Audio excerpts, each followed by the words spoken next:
Hello बच्चों, let's read out the question first. What are a part में पूछ रहा है the energy of photon corresponding to wavelength 1.00 nanometre. ठीक है, फर्स्ट पार्ट में हमें एनर्जी ऑफ फोटोन कैलकुलेट करना है for the wavelength 1.00 nanometre. B part में काइनेटिक एनर्जी ऑफ इलेक्ट्रॉन को फाइंड करना है with de Broglie wavelength 1.00 nanometre. C part में the energy of a photon corresponding to wavelength of 1.00 femtometre, right. And D part में हमें calculate करना है kinetic energy of an electron with a de Broglie wavelength of 1.00 femtometre. So चलिए start करते हैं हम solution से. But before of it let's talk about the key concept which we are going to use here for this question.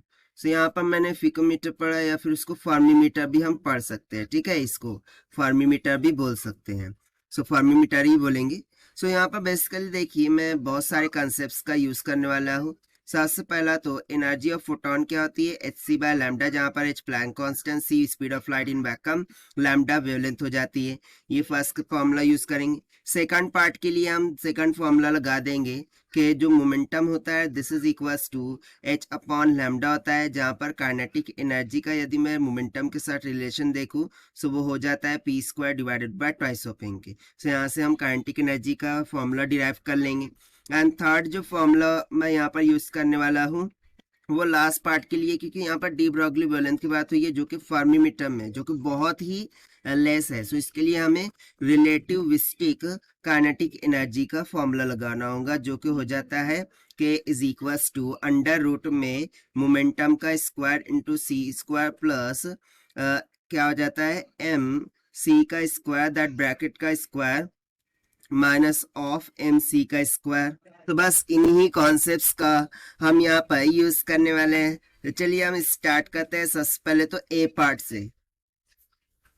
So A part के लिए यदि मैं calculation करूँ सो इसमें हम एनर्जी ऑफ फोटोन का फॉर्मूला लगा देंगे E equals to H C by lambda, जहाँ पर H की वैल्यू हो जाती है 6.63 इंटू 10⁻⁻34 मल्टीप्लाई बाय C की वैल्यू हो जाती है 3 into 10⁸ metre per second divided by, और इसके लिए लैम्डा की वैल्यू कितनी गिवन है 1.00 नैनोमीटर. सो नैनो को हम लिख देंगे 10⁻⁻⁹.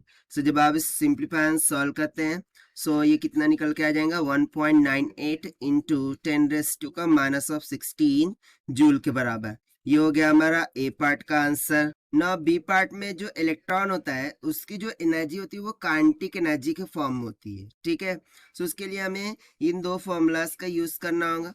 सो यहाँ पे देखिए मैं काइनेटिक एनर्जी को क्या लिख सकता हूँ, यदि मैं मोमेंटम का फॉर्मूला यहाँ पे सब्स्टिट्यूट कर दूँ h बाय लैम्डा, सो ये मुझे कितना निकल के आ जाएगा h square divided by 2m into lambda का स्क्वायर. और अब हम क्या करेंगे, यहाँ पर वैल्यू सब्स्टिट्यूट करेंगे. सो h की वैल्यू हो जाएंगी 6.63 into 10⁻34 that whole bracket square, और डिवाइडर में हमारे पास आ जाएगा 2 इंटू मास ऑफ इलेक्ट्रॉन, हमें पता है 9.1 इंटू 10⁻31 kg के बराबर होता है, multiply by lambda. So B part के लिए वेवलेंथ कितनी गिवन है 1 नैनोमीटर, अगेन 1 इंटू 10⁻⁹ हो जाएगा, बट ये स्क्वायर में सो ये आ जाएगा स्क्वायर में. ठीक है, सो जब हम इस सॉल्व करेंगे सो यहाँ से बी पार्ट का आंसर हमारे पास निकल के आ जाएगा नियर अबाउट 2.4 इंटू 10⁻19 जूल के बराबर. सो ये हो गया हमारा बी पार्ट का आंसर. नाउ हम सी पार्ट की तरफ बढ़ते हैं. सो देखिए हियर आई एम राइटिंग. तो सी पार्ट में हमें अगेन सेम फोटोन की करस्पॉन्डिंग एनर्जी कैलकुलेट करना है, बट यहाँ पर सिर्फ वेवलेंथ क्या कर दिया उसने चेंज कर दिया. सो हम सेम फर्स्ट कंसेप्चुअल फॉर्मूला लगा देंगे, that is E is equals to H C by lambda. H की वैल्यू सब्स्टिट्यूट करेंगे 6.63 into 10⁻34. Speed of light in vacuum होती है 3 into 10⁸ metre per second divided by, but इस टाइम पर wavelength कितनी है 1 फर्मीमीटर, यानी कि 1 इंटू 10⁻15 हो जाएगा. सो जब हम इसको सिंप्लीफाई करेंगे सो ये निकल के आ जाएंगी 1.98 इंटू 10⁻10 ऑफ जूल के बराबर. ये हो जाएगा हमारा सी पार्ट का answer. And the last one that is D part. So D part में हमें क्या कैलकुलेट करना है, same kinetic energy for the electron, but यहाँ पर डी ब्रॉगली वेवलेंथ दे दिया है 1 फर्मी मीटर के बराबर. सो इसके लिए हम रिलेटिविस्टिक काइनेटिक एनर्जी का फॉर्मूला यूज करेंगे. सो देखिए यहाँ पर मैं सबसे पहले फॉर्मूला लिख देता हूँ, that is K is equals to under root में हो जाता है. नाउ सी जो प्लांक कांस्टेंट सॉरी मोमेंटम है उसका फॉर्मूला हमने h बाय लैम्डा लिखा था, उसको सब्स्टिट्यूट कर देंगे. सो ये हो जाएगा एच स्क्वायर बाय लैम्डा का स्क्वायर इंटू सी का स्क्वायर एज इट इज.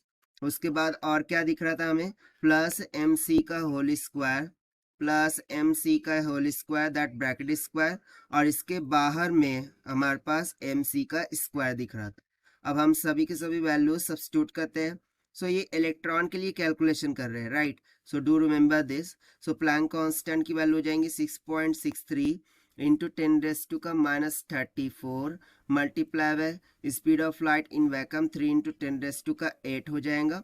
और इसके डिविडेंड में क्या है, लैम्डा. सो यहाँ पर देखिए लैम्डा कितना गिवन है, 1.0 फर्मी मीटर. सो 1 इंटू 10 का -15, और ये सभी का क्या है, स्क्वायर है. सो इसको मैंने कंबाइन करके स्क्वायर कर दिया.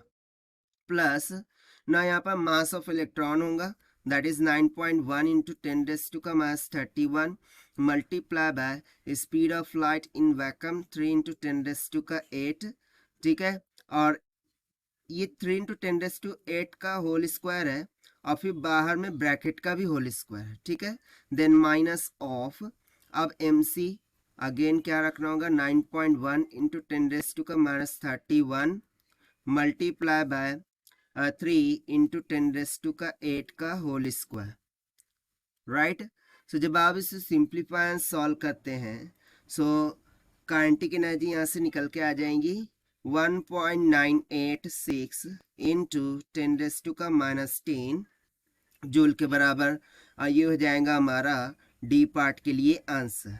ठीक है, so this is the required solution which we have solved by using the conceptual formulas of energy of photon, energy of electrons.